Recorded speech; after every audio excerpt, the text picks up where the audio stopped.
Okay, so in this next problem, we're given a table and we also need to make a scatter plot on a graph. So we're given femur length and height. I'm just going to label this one X and this one Y. So this is our X-axis and our Y-axis. So down here we can label this femur length.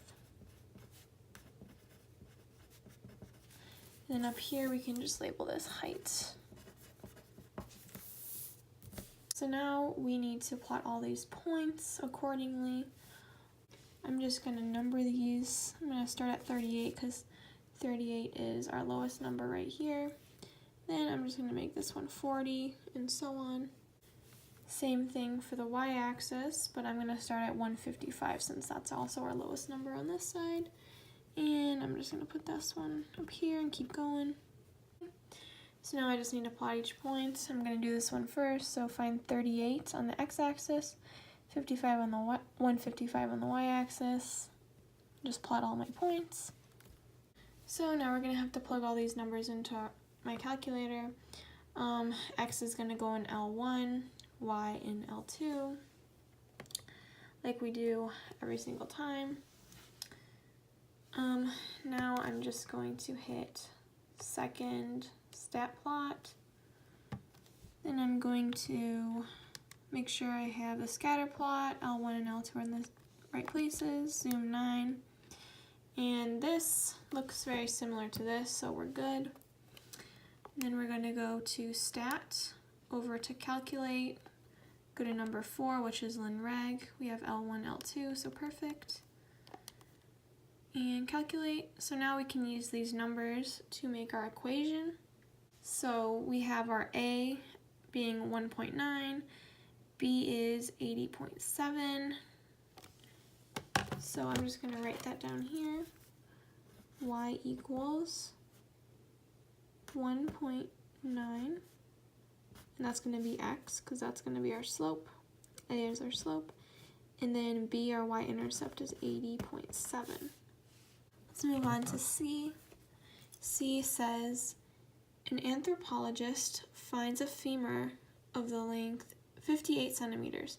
How tall was the person? So femur being a length of 58 centimeters, we know femur length is x. So we're going to have to plug this 58 into x. So we can just do 1.9 times 58 plus 80.7. Type that into our calculator. You should get 190.8 centimeters. Next, or finally, we'll do D. This one says, if a person is 151 centimeters tall, what does the model predict for their femur length? So we're given their height this time. So height is y, so we're going to plug 151 into y. So 151. This time we're solving for x, so just write everything else out. Subtract 151, or subtract 80.7 from 151.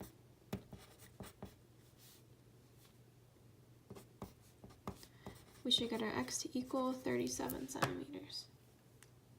Okay, so this first problem says the price of the house equals 47.82 plus 0.061 times the size, where price is in thousands of dollars and size is in feet squared.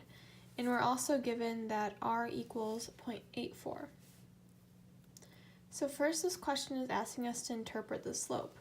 So when we look at our equation, these two numbers, 47.82 and 0.061 times the size, we can tell that this 0.061 is going to be our slope. And then this 47.82 is our y-intercept. 0.061 is being multiplied by our size or by our x, so we know that that's going to be slope. An interpretation of this could be this model predicts that for every additional size in square feet, the price increases by an average of $0.061,000. So basically, for every one additional square feet, the price of the house increases by $0.061,000. Moving on to the interpretation of the y-intercept, Again, it's 47.82.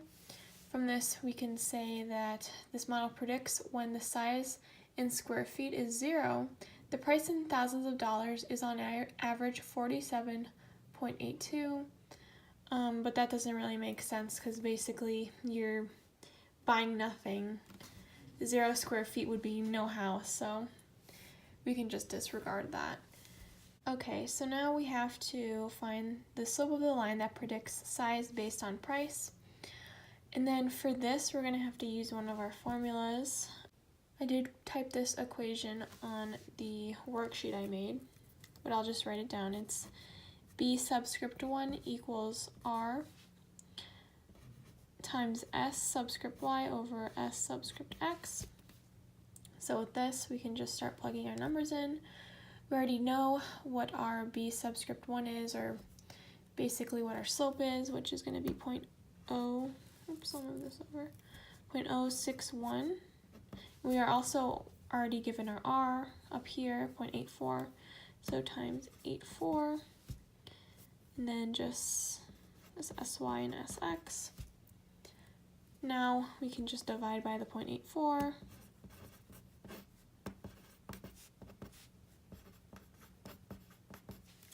Now that we did that, I'm actually going to flip these, well actually both of them, so we have X on top and Y on bottom. So now that we have this, we need to find our slope of the line that predicts the size based on the price. So we have to do the slope, which is going to equal R over, now it's going to be times SX over SY. That's perfect because we got that right here. So we can just plug everything in. We already know our R is 0.84. And then just multiply this 0.84 with 0.061. Put this into your calculator and we should get our new slope to be 11.57.